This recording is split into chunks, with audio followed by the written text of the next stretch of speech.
thank you, everyone. Call our meeting to order in council chambers at 6 p.m. Roll call, please. Alderperson Murphy. Present. Macias. Present. Razak. Timian. Present. Finch. Present. McNeil. Present. Castro. Present. Schmidt. Present. All right, we don't have any remote electronic attendance. Is there public comment this evening, Chief? Okay, and we'll move to board appointments.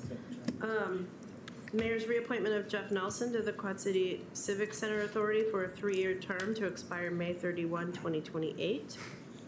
Are there any questions about that? Jeff has been on there for quite some time. He's heavily involved in some of the projects they have going on right now, so it was a good time to reappoint someone, just so you know. And also, pardon my sound and sucking on a cough drop. It's been a couple days, so just the way it is. Keep my germs to myself up here. So we move to our first presentation then. 6.1, 2024 Annual Comprehensive Financial Report. We have someone online? Yes, we do. We have Michael Malott. Hello. Hi, everyone. Can you hear me okay? Yep. Great. Well, I will just get right to it. So tonight I'm presenting to you the results of the 2024 City of Moline Financial Statement Audit. I know Carol gave a more in-depth presentation, I believe, the last meeting. So I won't get into the weeds, into the way she is. I'll stick to the high notes. But obviously, if you have questions as I talk, please don't feel free to interrupt. First, before I get started, I do want to thank Carol and Lori, who I know is since retired, Lupe and the entire finance team for the effort they put into the audit process. It is effectively a 6-month cycle of work on and off, where we basically come in and intrude on the day-to-day, which is busy enough as it is, and demand a bunch of things that they have to go dig up and provide to us, and then we leave, and they have to clean up after us. So, without their efforts and their professionalism, their ability to be responsive to our requests in a timely manner, we're not able to issue our reports in the time frame that we've set historically with the city. And it's a testament to their efforts and their abilities that have allowed us to come to you and present the results of the audit tonight. So I will run through all of the various deliverable reports that we did issue as part of the 2024 audit. The first one is the Annual Comprehensive Financial Report, the ACFR. That's the big document.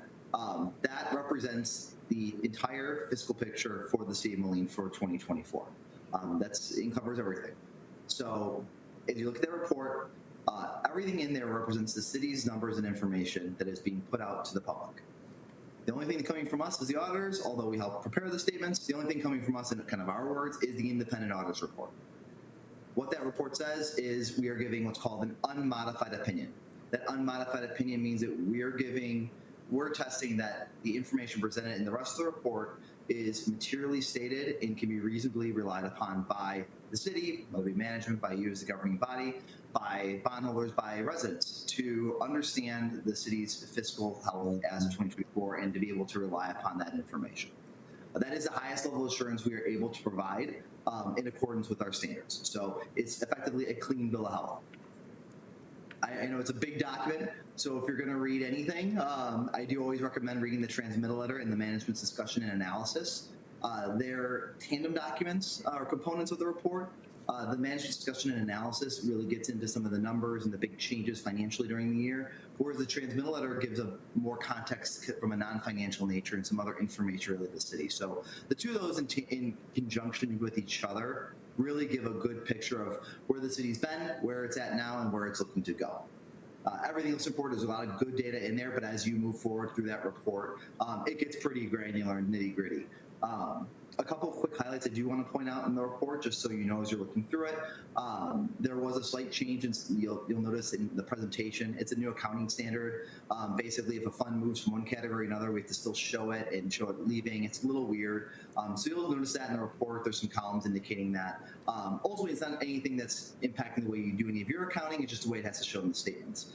It is different, though, from prior years, so you'll notice that when you're looking at the statements themselves. Overall, the one thing to note is the ARPA fund was completely spent down during fiscal year 24.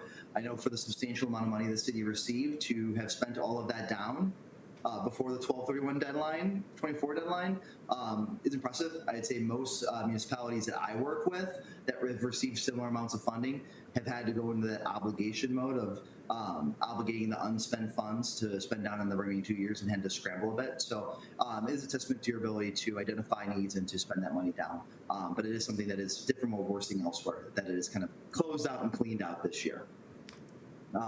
Also to note, there are overall some operating surpluses during the year.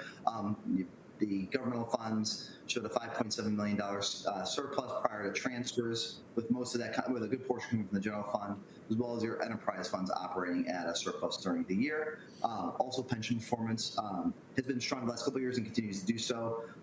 The IMRF funded status goes into what's called overfunded, which is meaning with the amount of funding set aside, assets set aside in IMRF currently exceed the long-term liability that is expected to be paid out from a present value calculation.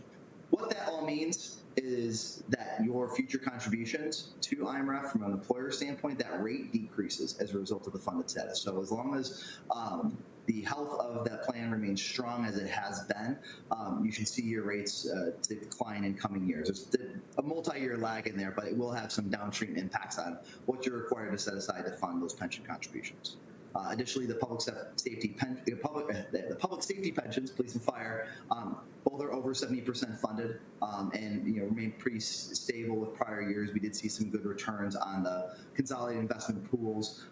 Overall, those pensions are in a pretty solid state relative to other municipalities in Illinois with where their police and fire pensions stand. So that's really kind of the extent of the annual comprehensive financial report. Obviously, it could get into details, but I know Kara already did, so I will spare all of you the time for that. Sorry, I didn't hear. Was there any questions on that one? No. Oh, sorry. I must have got feedback. Okay. In addition to the annual comprehensive financial report, there are a number of other reports that we issue as part of the audit. One of their documents is called the Report of Federal Awards, or the single audit. That is a deep dive into the city's spending of federal dollars during the year.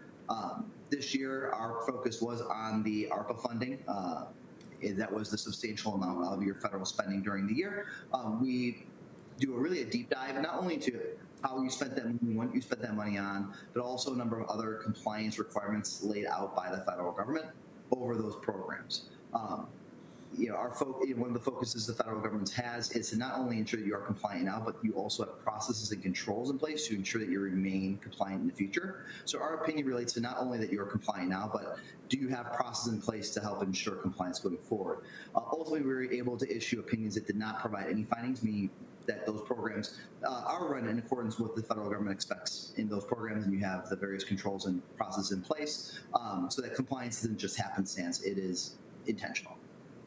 Additionally, in that single audit report, there is another report under what's called the government auditing standards. That relates to an overall evaluation we do of your internal controls. We do this every year as part of the audit. We identify any potential significant risks or findings in that opinion that we do issue. We're glad to report that we identify no significant deficiencies or material weaknesses in your overall control structure this year, which means that the controls that we evaluate and we kick the tires on throughout the course of the audit are in accordance with what we'd expect and effectively mitigate risk for the city. In addition, some other reports we do issue, we do a compliance audit over your TIF spending. So all the TIFs that the city has, we look at your spending and some other compliance items associated with that to ensure you remain in compliance with state statutes, and have issued an opinion on that, providing no findings, so clean bill of health on your TIF operations there.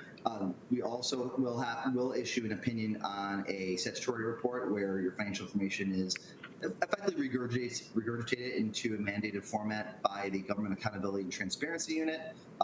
It's called the CIPHER. It's what's used by the various state agencies to monitor the funds they've distributed to other local governments in Illinois. So it is required for all local governments to complete that. We issue an opinion on that. It's always the last piece we complete. We expect no issues getting that finalized. Additionally, there's also the Illinois Comptroller's Annual Financial Report, which, again, is another way of taking your financial information and putting it in a different format in accordance with state statutes, and that has been submitted to the state along with your financial statements to the state as well, and in accordance with statutes. That's required to be done within 180 days of your fiscal year end, so we were able to do that and take care of business there. So that represents all the different deliverable reports we issue with your financial information, various means and ways. The final deliverable that we issue is really the information that comes from us, and that's the results and insights letter. So whereas all the other reports include your financial information or our opinions on our observations of your work, this letter is from us to you as the governing body to indicate a number of different required communications we have to make as part of the audit process. Some of that is just laying out what our responsibilities are in the audit process, what our plan was from a very high level, and a number of other different items during the course of the audit we have to make assessments on and communicate back to you if we identify anything.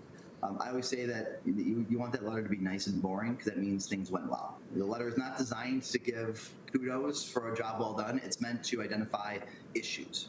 And the fact that it's mostly a boilerplate letter saying that everything went in accordance with our plans and we identified no significant issues during the course of the audit, no difficulties, no challenges with management or anything in that regard. The audit process went smoothly and according to plan. So it's a good 20-page document to basically tell you things went well and the audit process was effective and went about as we expected it to do, which is what you want to receive in that letter. Additionally, in that letter, we also communicate to you some links to our website for some resources for governing bodies. Some of it's applicable, some of it's not. It is changed on a regular basis. If you're interested, it covers a whole wide array of topics, some of them well outside my lane, but all related to governance of public sector organizations. Lastly, we do want to make sure, I was going to make sure you guys are aware, as a governing body, we ultimately work for you. We work with Carol and her team on a day-to-day. You're the ones who hire us to conduct this audit. So if you ever have any questions, comments, things you want to know about or share, we are always available, not just during tonight's presentation or during some of the conversations we have as part of the audit process.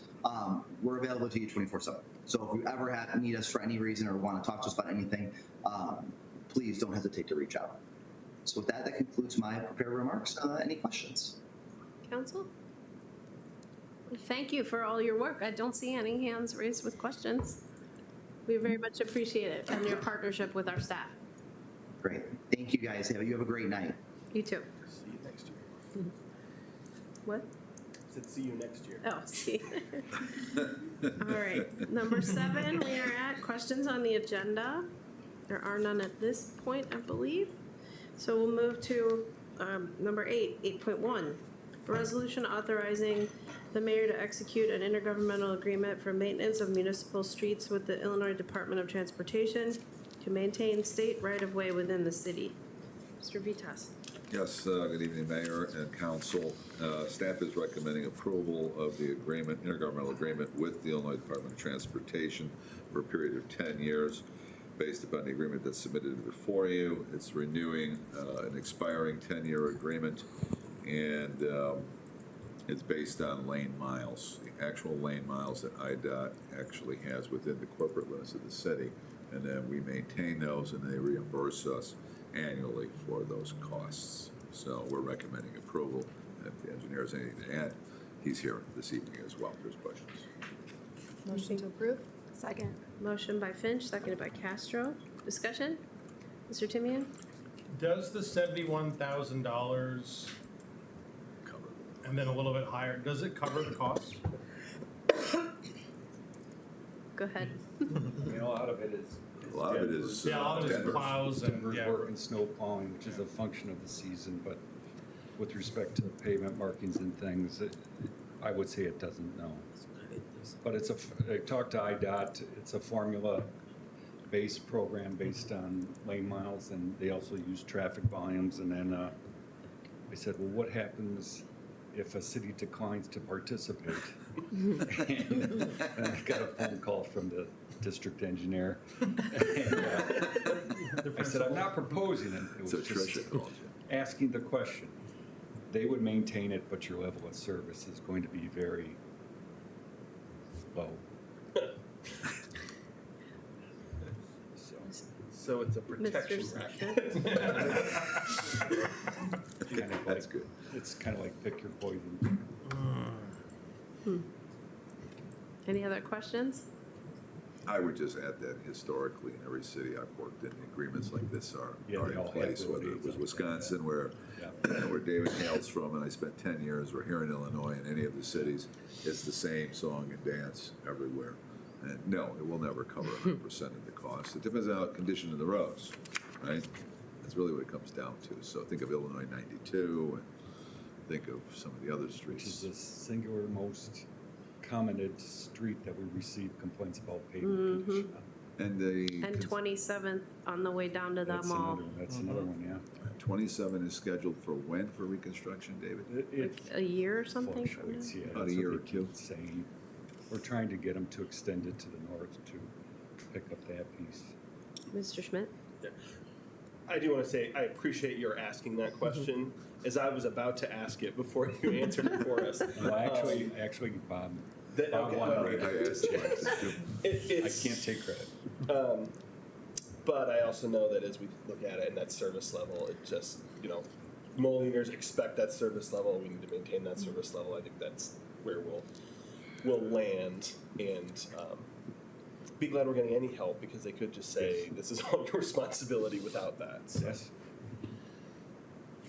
Okay, if there's nothing further, all in favor? Aye. Any opposed? That motion passes. 8.2, a resolution authorizing the mayor and city clerk to execute and attest to contract with Langman Construction, Inc. for motor fuel tax section 23-00292-00-RP, 34th Street reconstruction for the amount of $1,573,643.65. Mr. Dryer? There are two items here. One is a bureaucratic requirement from ILDOT with respect to the motor fuel taxes, and then this item, which is approving the contract with Langman for this amount of work.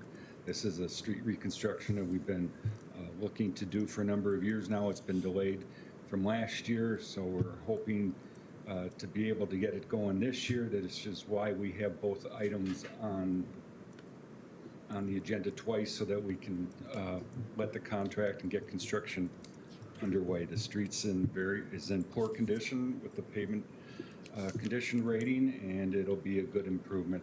Also a street that we get a number of complaints on. Yes, one that was brought up at a public meeting we Sure. hosted recently, that street specifically, so thank you for addressing it. Motion to approve, second. Whatever. Motion to approve by Schmidt, seconded by Finch. Discussion? Mr. Timian? Thank you for the multi-use path. That I was riding my bike on that road today, and I've been hit by a car right there also before. And it just, that abrupt stop of the sidewalk at the university on the way to Riverside, it's real problematic. Mr. Macias asked me about this a few years ago too. People notice it, and so I think adding it there is going to be a big advantage. Thank you. Anything further? Hearing none, all in favor? Aye. Any opposed? That motion passes. 8.3, a resolution approving a special event that is sponsored by the Floreciente Neighborhood Association for the Plant Flowers Take a Flower event scheduled for Saturday, June 14th, 2025. Closing certain streets more particularly described herein to vehicular traffic and authorizing the use of public right-of-way in conjunction with said event. Mr. Vitas? Very briefly, staff is recommending approval of the request from the Floreciente Neighborhoods Association so that they can plant flowers in the planters. It's a volunteer effort that goes on annually, and we will secure the roadway so that the volunteers are safe from any vehicular traffic or movements while they're out and about on the street, going back and forth between the planters. Motion to approve. Second. Motion by Finch, seconded by Macias. Discussion? Hearing none. Oh, sorry. Thank you, Ms. Castro.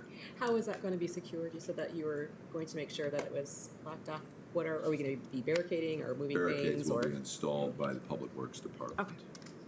Thank you. Anything further?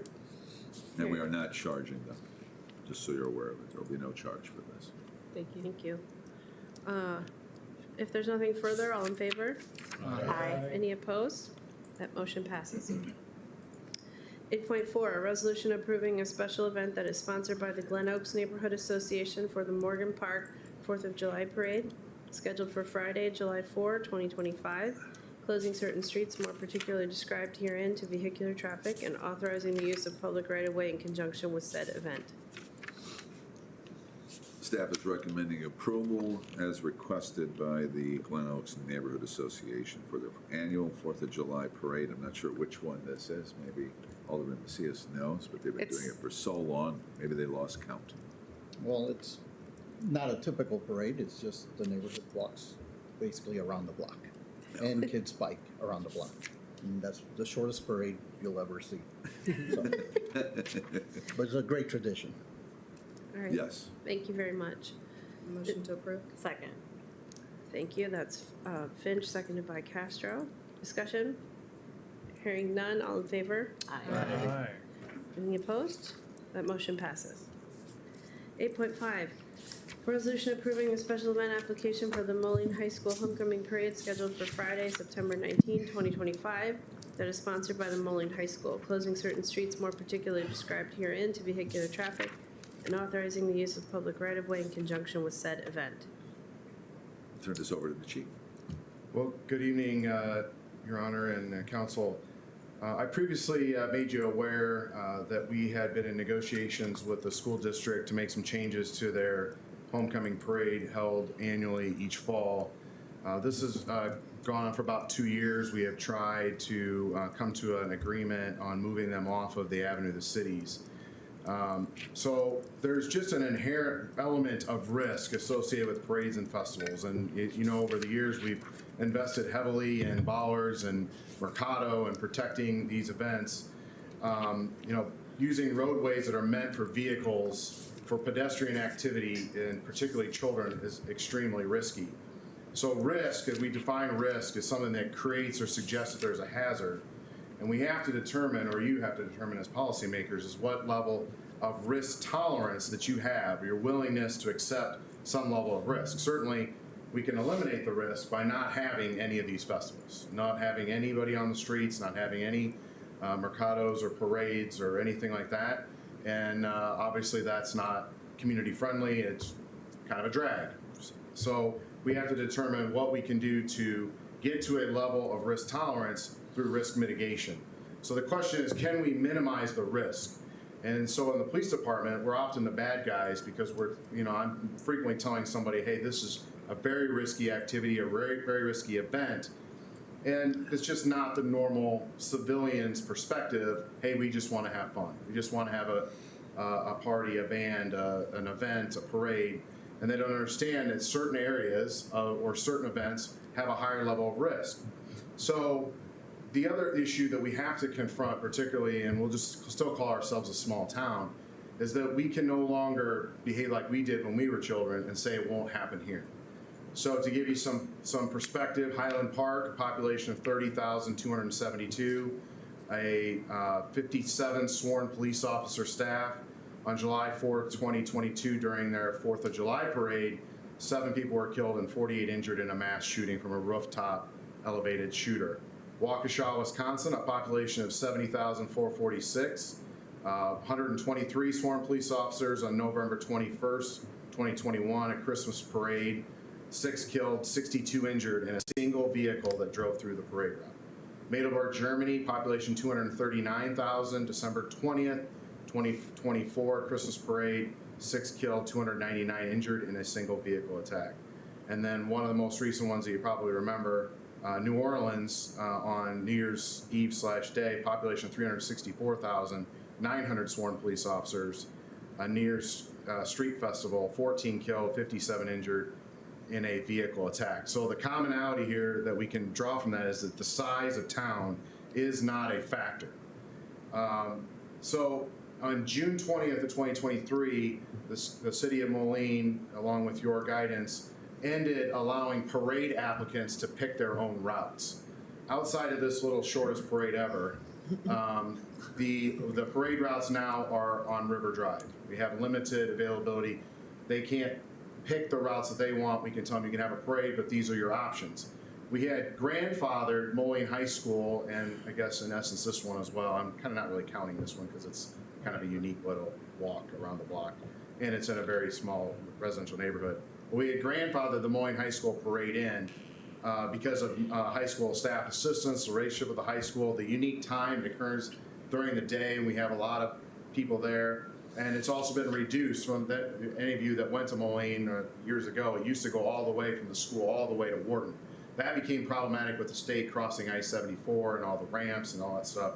So it's reduced down currently to about 1 mile. And then, as you know, we have a special events policy, and everybody has to get permits, and there's a special events committee that reviews all these things, as you've seen come before you. But we're having a lot of local issues with parades. First of all, parades are soft targets. They are very risky, very vulnerable from either a mass shooting or a vehicular attack, a bombing, unfortunate part of America in the modern day. We have a lot of issues with safety. We have long routes, or we did have long routes that would do loops. Some of them were involving railroads or major arterial roads. We have problems with police staffing, public works staffing. A lot of these are on holidays and weekends. Barricades being placed, not being erected properly. I know the mayor ran into that once. Those are all responsibilities of the applicant. The cost of that is just going up. That is whether it's our cost or the cost of the applicant. And then the day of execution, right? We have a problem with people executing on those parades. Now the high school has been so long, and they have so many staff members that they throw at it. They do a pretty good job. So the Department of Homeland Security has issued several recommendations over the last year, and I've passed those on to the Special Events Committee and City Administration. The public gatherings are increasingly vulnerable to violent attacks. It's equally important not only to focus on high-profile events, but securing public gatherings. And they recommend that you try to increase security from minimal to something that has a risk mitigation component to it, to reduce that risk, because many incidents can be mitigated or avoided. So we have this big chart, and we're trying to get them down from these events from extreme risk down to something that's more tolerable. Obviously, it'd be great if it was a category 1 low, but if we can get them at least to a moderate, that would be great. Some of these are staffing capacity, volunteer capacity, elevated positions of attack, vehicle-borne attacks, speed of traffic, volume of traffic, disruptions to private and commercial businesses that are in the area, if we have to deploy bollards or barricades, use of our drone and our public safety staffing. So another issue that the high school has brought to our attention is that if you're familiar with the current route, it leaves the front of Moline High School and it goes west all the way to 27th Street. At 27th Street, it's in essence a free-for-all. So what we do is we route vehicles back to 12th Avenue, and the vehicles make their way through normal traffic back on 12th Avenue. Some of that is also illegal. People in the back of vehicles, people on the back of flatbed trailers, that's all illegal once they're in normal traffic. And then the children, I shouldn't call them all children, but the young adults that are in the parade, pedestrians, must walk back through the neighborhood, all the way back unattended for the most part. They don't have enough staff to do a head count. And some of the staff have reported the kids don't come back. They just disappear. They don't know where they went. The day is over, right? So they do have some significant concerns about that. The other issues that they have is their staff is very spread out. They don't have radios and communication. They're relying on somebody answering a cell phone. We are really spread thin there, even with police protection. So the existing route that I just explained to you is just under 1 mile of spectators along the avenue. That is one of the busiest roadways in Moline. There's 23,200 average daily volume of traffic on the avenue, and so as comparison, there's 38,900 on John Deere Road. As you all know, being longline Moline residents, Avenue of the Cities is a very, very busy intersection, or a busy roadway. To compound that problem, there's 11 uncontrolled intersections, double-sided, that's 22 posts there.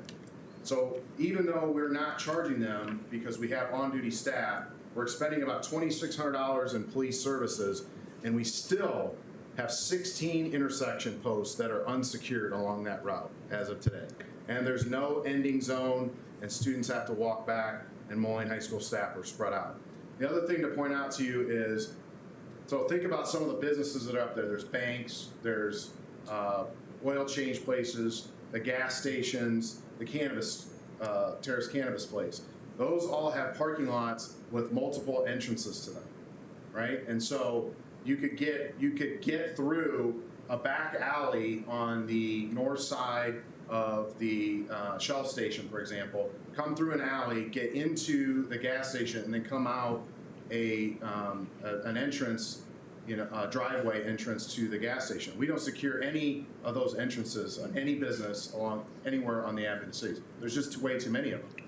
Now, last year, as the parade was getting ready to go, but an elderly lady hit the gas instead of the brake and drove right through the front of the strip mall where the cannabis store is at, which delayed the start and actually took the fan favorite best float, the fire trucks, out of the parade. So they had to go and off they went. So the parade was delayed for quite a while because of that. So the new route that is in your packet, if you pull up the map, proposal is to basically start at the baseball fields and come out onto 41st Street, and we would get them immediately onto 26th Avenue. Then we're going to go west on 26th Avenue to 34th Street, and the parade would theoretically come to an end at 34 on the Avenue. We would continue to block off the avenue so that we could get vehicles and pedestrians back to the front of the school, but that would not be a parade location. The parade would be done, they would just be trying to get back to the school, so it's all contained to the campus. The great thing about Moline High School is it's such a large campus, and it's a singular footprint. The school really likes this because their staff is in essence still on campus. They're all contained there. The kids are pretty much all there because, as you know, Mayor, that you're still responsible for these kids, even though it's an off-site location, right? So we've really been kind of lucky that nothing has happened. So the actual parade distance for the old parade was 0.76 of a mile. The new parade distance is actually longer, 0.87 of a mile, contained in the campus area.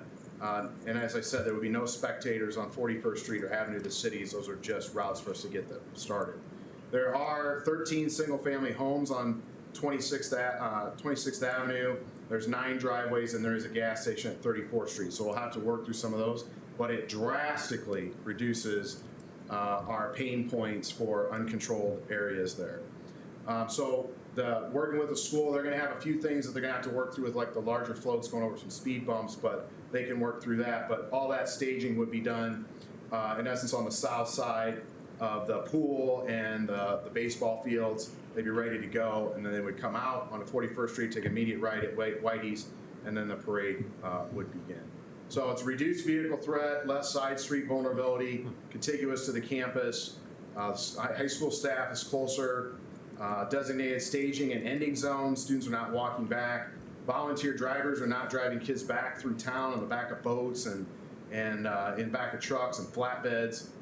But I have to tell you that no plan is zero risk. There's just this, unless we say no to all these events. So risk tolerance, again, is us managing the risk. Risk mitigation is the mission here. So it better manages our scarce resources. The ability to expand to a festival style that I've thrown out to them is that we could continue in the future, if they wanted to do like a homecoming festival, we could block off basically the tennis courts to 34th Street with bollards, and they could have a fall festival all the way over to the driving track, bring in food trucks, do fun things, put up tents. If they want to do that in the future. They don't think they're ready for that yet with just staff involvement and planning, but that would impact no residences. There are no residents from the tennis courts, 34th Street. A couple criticisms that we had to work through briefly. It's not a completely flat route, so once you get to the soccer bowl, it does dip down there, and then there's a turn. The turn is extremely wide. You've gone through there. I don't know what the width, or David knows what the width of that is, but it's probably equivalent to a 4-lane roadway that turns there. So we're not concerned about that. There is grade there, and then on 34th Street, there is a little bit of grade there. So I think if you do have mobility problems, you're not going to go to that corner. You're going to stay in probably the quarter mile from the avenue to the entrance of the parking lot, and from Whitey's probably all the way to basically the entrance of the soccer bowl, and then that little corner there. I mean, you're not going to tip over if you're there, but it's probably better suited for more able-bodied spectators. So the high school is in agreement with that, and obviously they applied for that. We asked them to speed up the application this year. Usually you see this later on, but I had spoken with the mayor, and we want to do some education to the public about this. So we wanted to get this on the agenda so we could do a joint release so that everybody knows that this is a collaboration, not a punishment. Need a motion? Motion to approve. Second.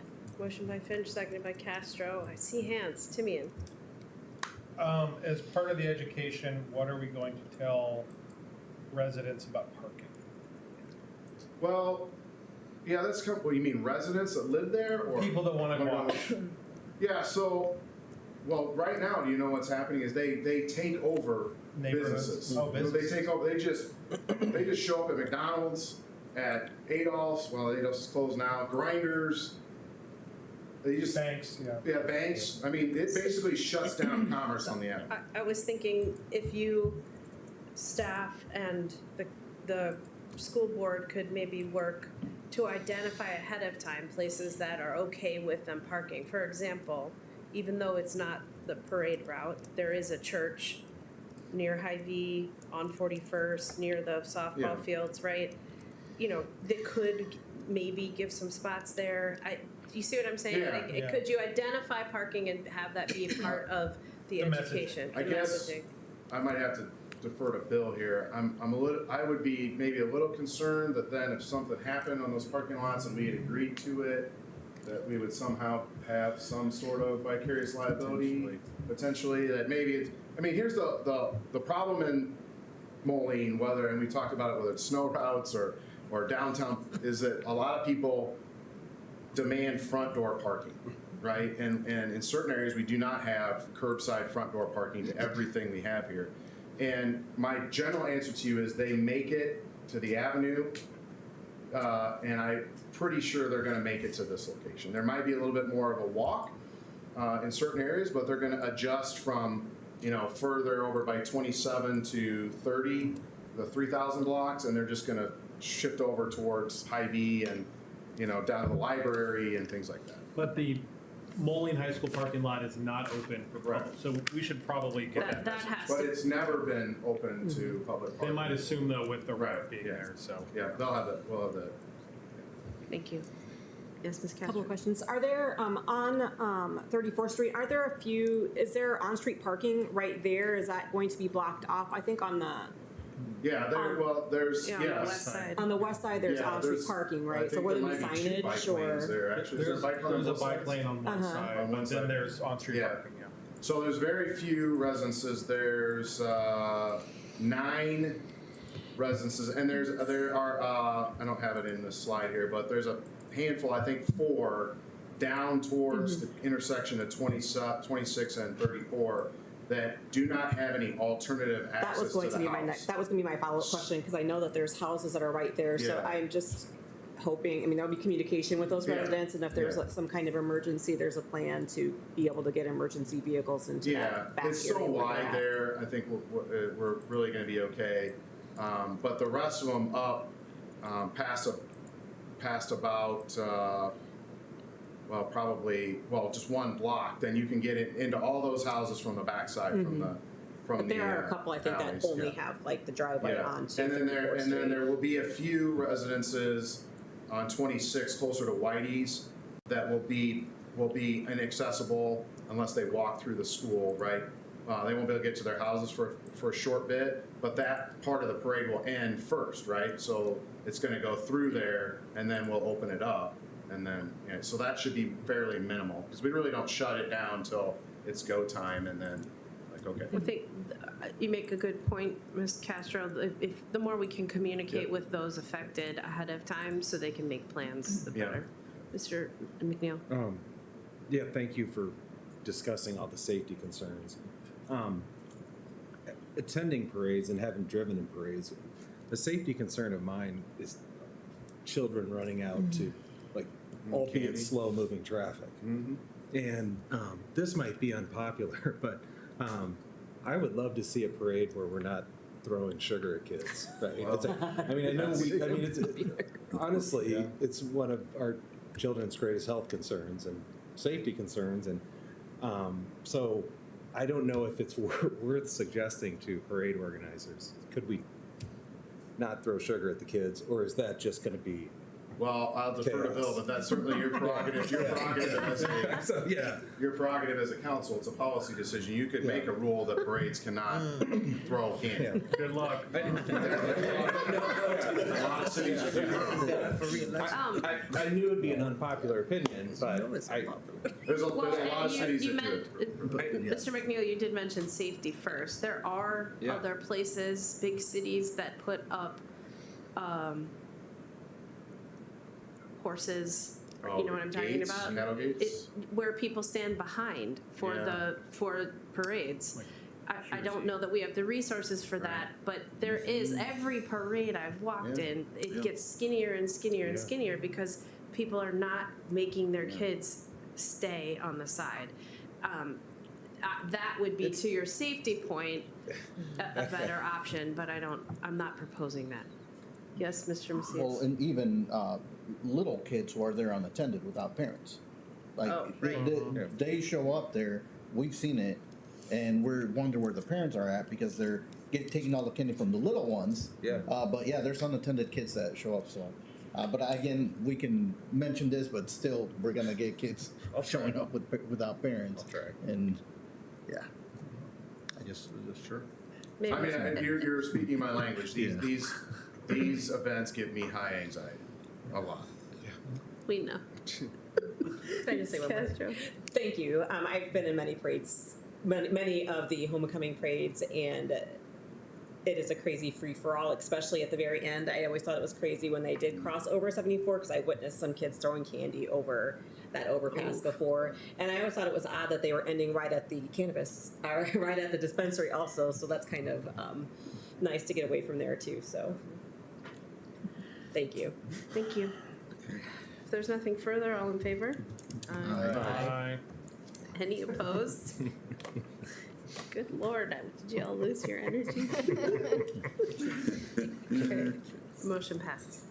8.6, a resolution approving a special event that is sponsored by the Butterwood Center and Dear Wyman House for the Porch Party event scheduled for Sunday, September 21, 2025, closing certain streets more particularly described herein to vehicular traffic and authorizing the use of public right-of-way in conjunction with said event. Mr. Vitas. Mayor and council staff is recommending approval. Motion to approve. Second. Motion by Finch, seconded by Macias. Discussion? Hearing none, all in favor? Aye. Any opposed? That motion passes.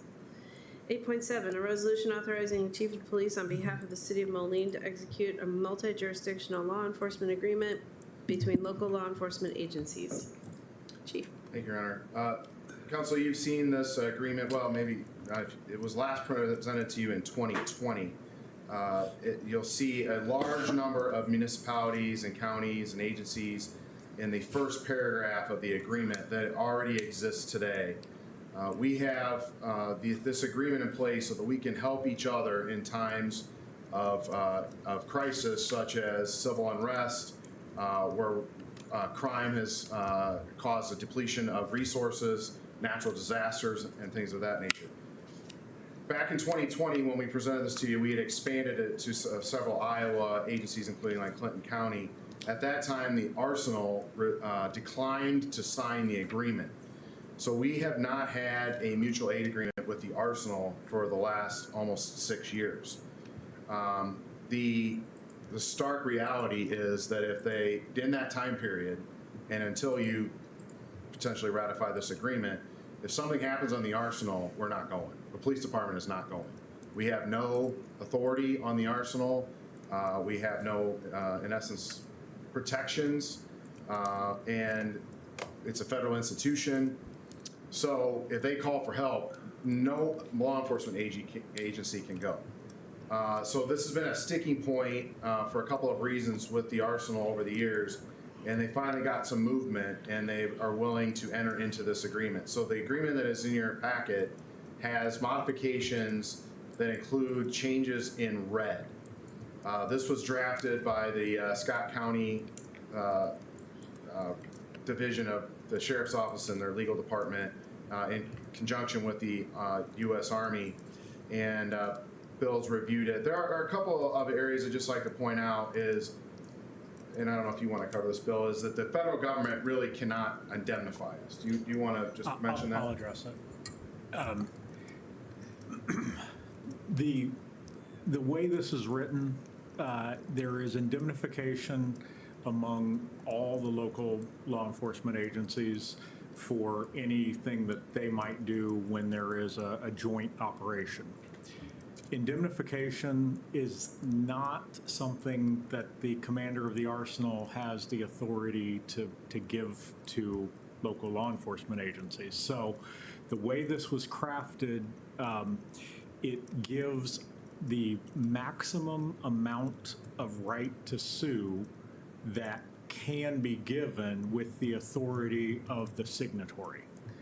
So it is clear that this agreement does not limit the right of any other agency or anyone involved to sue the federal government and any of the people working for the federal government if they do something wrong in one of these joint operations. But it does not give the guarantee of indemnification that all of the local law enforcement agencies are giving to each other. So it's, I think, the strongest agreement that they can give us with the authority. It might not take an act of Congress, but it would certainly take someone who isn't working on the arsenal to give us that kind of indemnification. Thank I you. tried to call the White House, but they wouldn't take my call. 4 more years. So anyway, we bring this to you, and with that transparency, just so you know, the other thing I'd like to tell you is the arsenal cannot come and help us. This is really a one-sided agreement. The military police and the way that they're structured, they can't leave the island to come and help municipal police departments because of posse comitatus. So in essence, we're basically, it's a one-sided agreement there. We're willing to go and help you, and we're not expecting anything in return. I think it's probably still a good idea because I think the public perception of us not going is worse than not signing, being worried about all the things. It's probably going to be a rare to never going to happen. But I just wanted you to understand that that's the limitation to the agreement. Is there a motion? Motion to approve. Second. Finch, seconded by Schmidt. Question, Mr. Schmidt? Thank you. And so I think, Chief, you started to answer my question because I was going to ask that the garrison is not able to indemnify us, but we, according to the agreement, would indemnify them, except there's no need for us to indemnify them because they can't come here. Right. Because I was going to ask why do we indemnify them if they're not in, but Right. there's no reason to write in language when there's a federal law that prevents them from coming here anyway. So, okay, that makes sense. Are the other municipalities also signing on? Correct. Yes. Thank you. Also, all of one of the biggest challenges that I have with these agreements, which I try to let them auto renew, is you can see at the top, I don't even know how many there are. There's, 30, trying to get 30 signatures. It'll take us 6 weeks to get everybody to sign Okay. this. And that's also why the nature of the resolution is basically telling you to give me authorization to sign it, because what we'll do is we'll have a chiefs meeting and then everybody will wet signature it in person. Thank you. Ms. Castro? Is there any limitations to what reasons you would go over there or Yes. why you wouldn't? Well, so the reasons are enumerated in number 5, and they are Okay. the reasons that we go anywhere to help anyone else.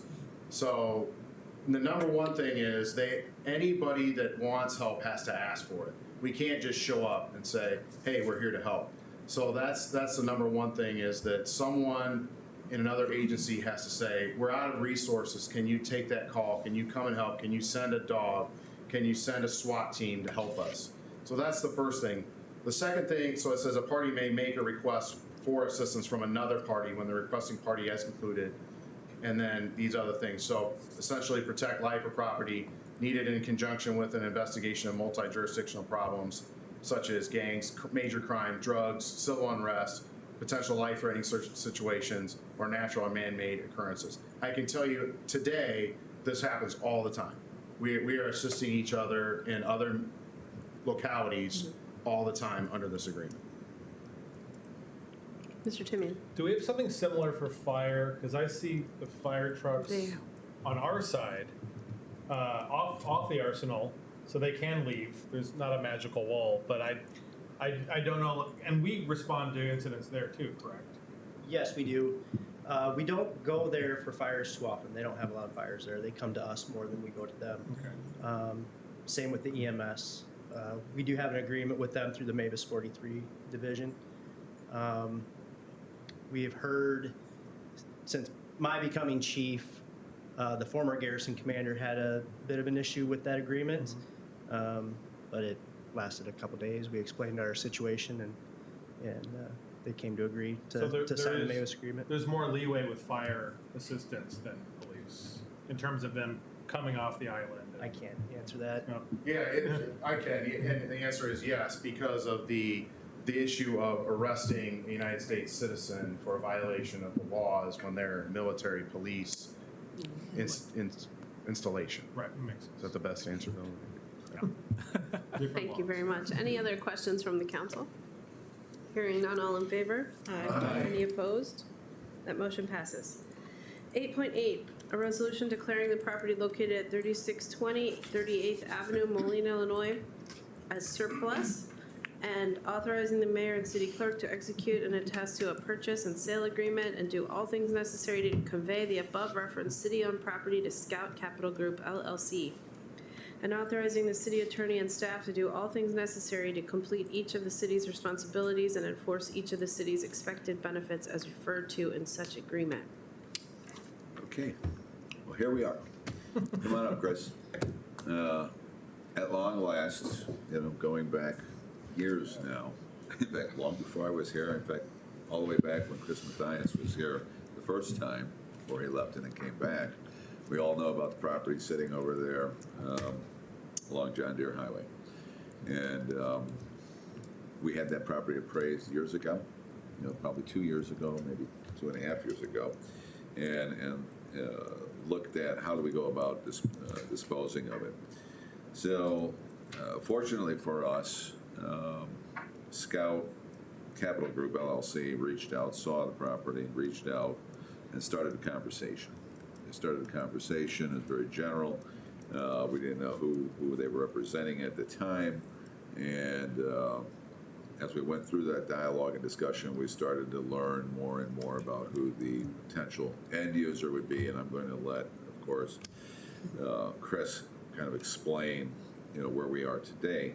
But we are in a great position today to dispose of a surplus property that is very difficult to dispose of and will open up a world of opportunity both to the east and to the west up to the interstate.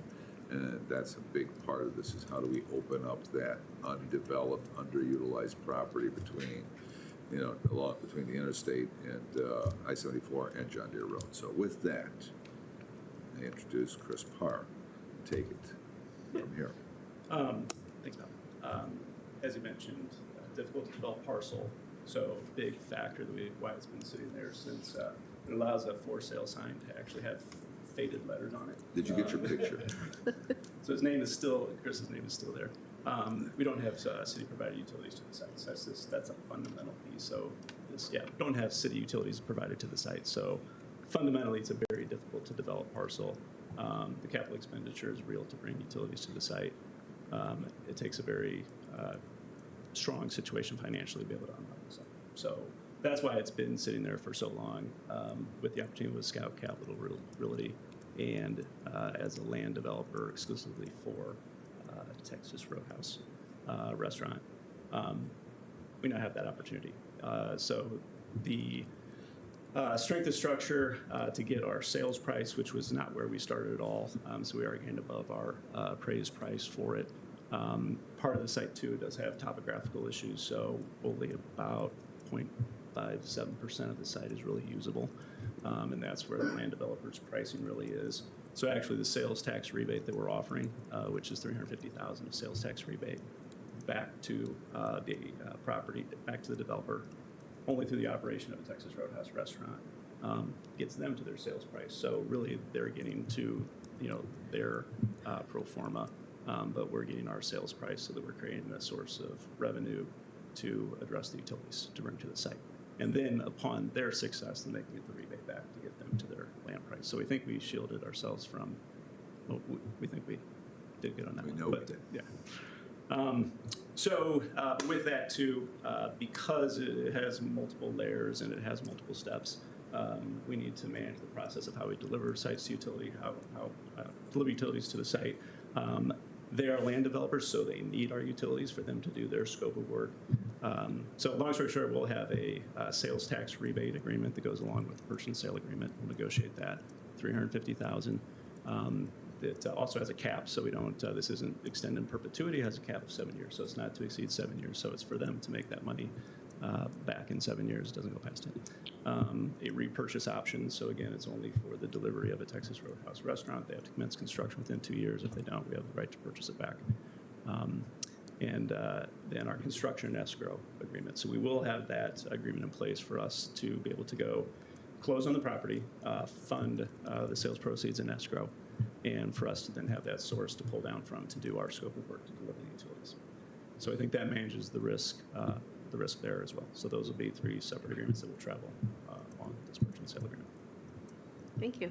Is there a motion? Motion to approve. Second. Motion by Timmy and seconded by Castro. Questions? Mr. Schmidt?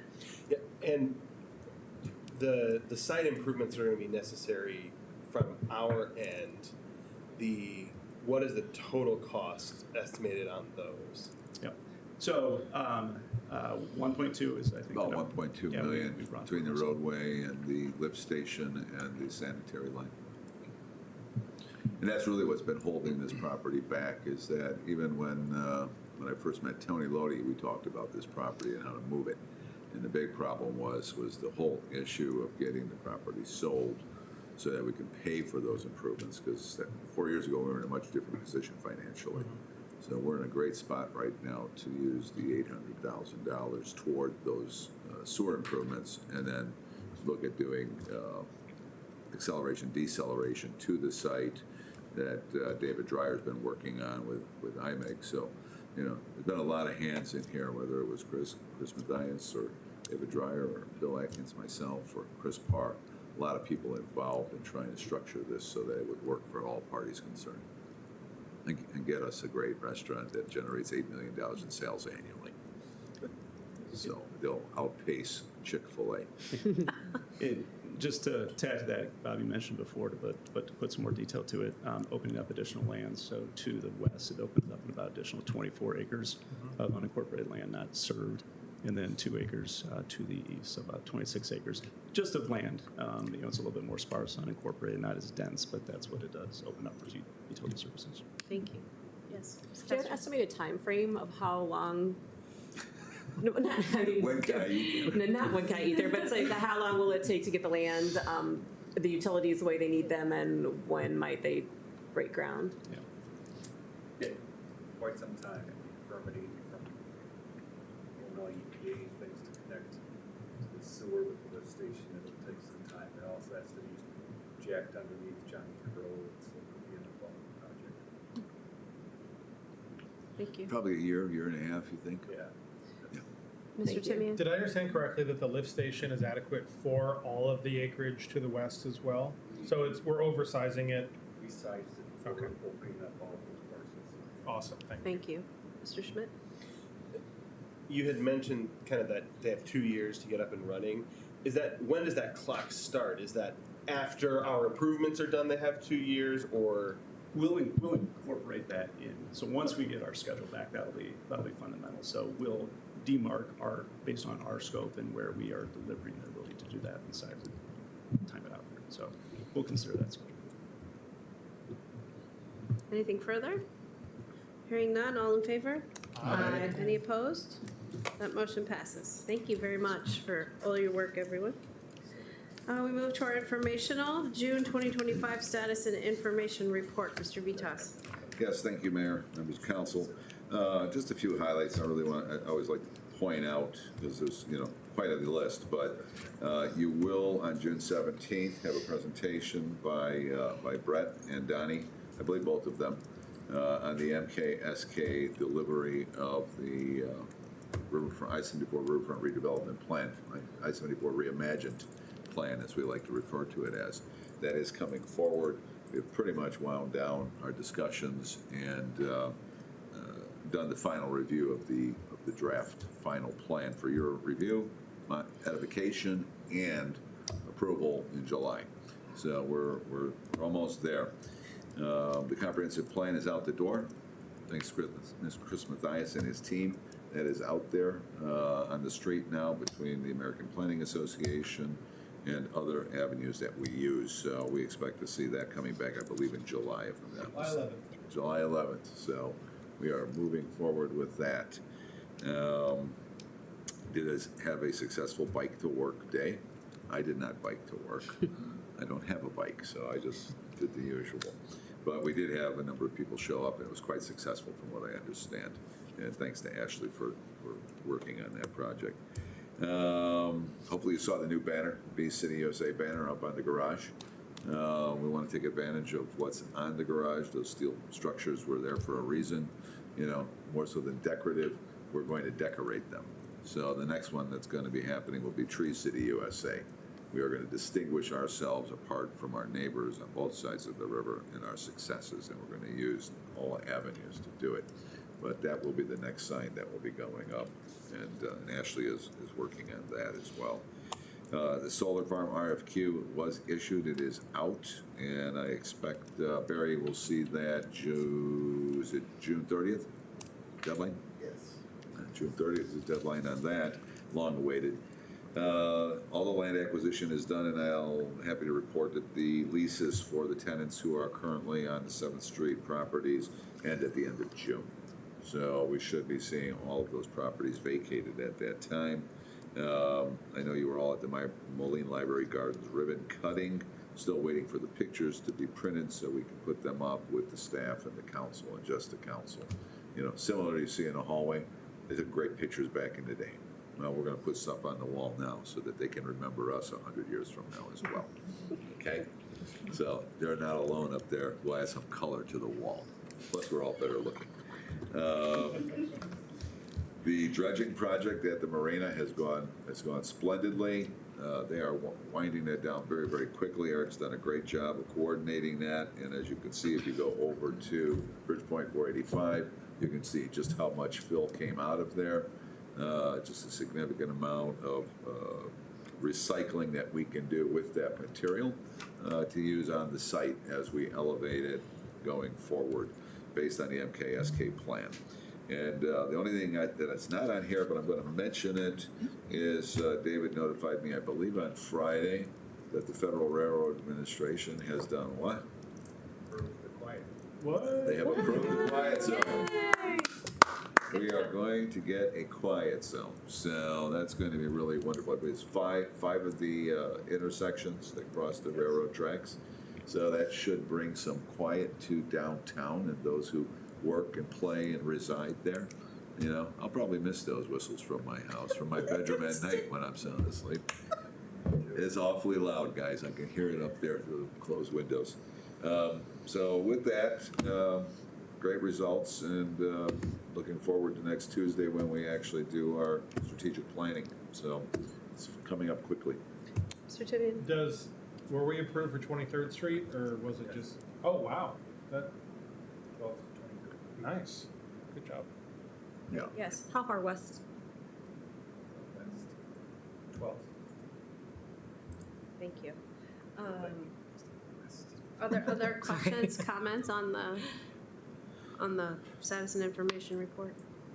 I had one, I pointed out to Bob, I want to follow up, please, on the land bank. Our land bank manager working with horticulture clubs. I'm not sure if you all caught that in the reading. There were a couple different areas, food, quality of place enhancements. I'm blanking on the exact wording. And basically using, transforming empty lots. I really don't want us to get into duplication of services or monies that are, that are things that are being done by other organizations or without coordination with other organizations. So I don't quite know where that effort stemmed from in the Land Bank Authority, but there are definitely other organizations like University of Illinois Extension working on food access stuff, and our own pollinator group working on that kind of thing. And I just, there should be some alignment in my opinion. So I don't know, just some follow up on where that's coming from would be good. So noted. Thank you. Anything else from the council? Okay, we'll close that meeting out, call our regular council meeting to order. Pledge of allegiance, please. I pledge allegiance to the flag of the United States of America and to the republic for which it stands, one nation, under God, indivisible, with liberty and justice for all. Thank you. Do you have an invocation, Alderperson Timmy? I do not. Roll call, please. Alderperson Murphy. Present. Macias. Present. Razak. Timian. Present. Finch. Present. McNeil. Present. Castro. Present. Schmidt. Present. No remote electronic attendance. Is there any further public comment? This time, no. We move to our consent agenda. Your Honor, I request approval of Committee of the Whole, Council, and Executive Session meeting minutes of May 20, 2025, and appointments made at Committee of the Whole on June 3, 2025, and consent agenda item 17.1. Motion to approve. Second. Motion by Finch, seconded by Castro. Roll call, please. Alderperson Timian. Aye. Finch. Aye. McNeil. Aye. Castro. Aye. Schmidt. Aye. Murphy. Aye. Macias. Aye. 7 ayes, no nays, that motion carries. Non-consent agenda resolutions. Item number 19.1, a resolution authorizing the mayor to execute an intergovernmental agreement for maintenance of municipal streets with the Illinois Department of Transportation to maintain state right-of-way within the city. Motion to approve. Second. Motion by Finch, seconded by Castro. Discussion? Hearing none. Roll call, please. Alderperson Timian. Aye. Finch. Aye. McNeil. Aye. Castro. Aye. Schmidt. Aye. Murphy. Aye. Macias. Aye. 7 ayes, no nays, that motion carries. Item number 19.2, a resolution authorizing the mayor and city clerk to execute and attest to a supplemental local public agency engineering services agreement for motor fuel tax, section number 24-00297-00PV, Phase 1 engineering services for the 16th Avenue and 15th Street intersection reconstruction carbon reduction project with Hutchison Engineering, Inc. Motion to approve. Second. Motion by Finch, seconded by Macias. Discussion? Hearing none. Roll call, please. Alderperson Timian. Aye. Finch. Aye. McNeil. Aye. Castro. Aye. Schmidt. Aye. Murphy. Aye. Macias. Aye. 7 ayes, no nays, that motion carries. Item number 19.3, a resolution approving a supplemental resolution for improvement under the Illinois Highway Code for motor fuel tax, section number 23-00292-00-RP, 34th Street reconstruction from 4th Avenue to University Drive for the amount of $300,000. Apologies. There you go. I think that was all of us. Yeah, everybody went off. Did anybody get to read the emergency alert? Warning. Okay. See, turn it. I'm looking for the spin. It's until 7:45. Are we all okay? Why am I so delayed? I think we can continue unless our tornado sirens go off.